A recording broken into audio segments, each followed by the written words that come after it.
কোন সন্দেহ নাই রাষ্ট্রদ্রোহ। আপনি একটা বিদেশি শক্তিকে বলছেন ঢাকা অ্যাটাক করবার জন্য। আপনি ইলিয়াস আলীকে গুম করে খুন করেছেন, কাজে আপনি একজন খুনি। এবং 3 নম্বর হচ্ছে আপনি স্নাইপার দিয়ে মানুষ হত্যা করেছেন, ছাত্র হত্যা করেছেন, জনগণকে হত্যা করেছেন, একটা শিশুকেও হত্যা করেছেন স্নাইপার দিয়ে।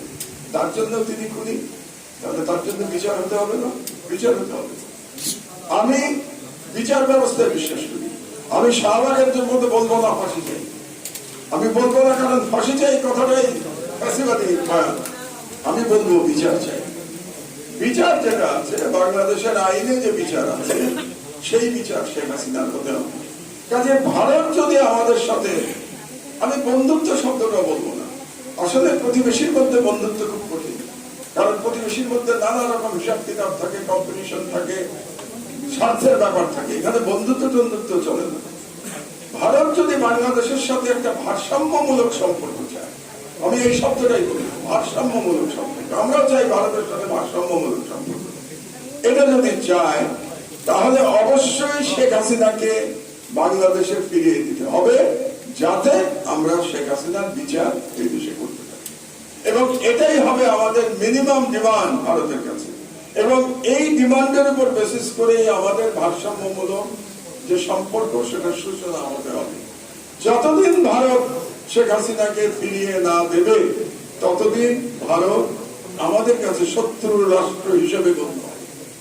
কারণ সরাসরি আপনার একজন এত বড় অপরাধীকে যারা আশ্রয় দিয়েছে, শুধু আশ্রয় দেয়নি, ভারতে বসে হাজার রকম ষড়যন্ত্র চলছে, সেই ষড়যন্ত্রের নেতৃত্ব দিচ্ছে হাসিনা ভারতে বসে।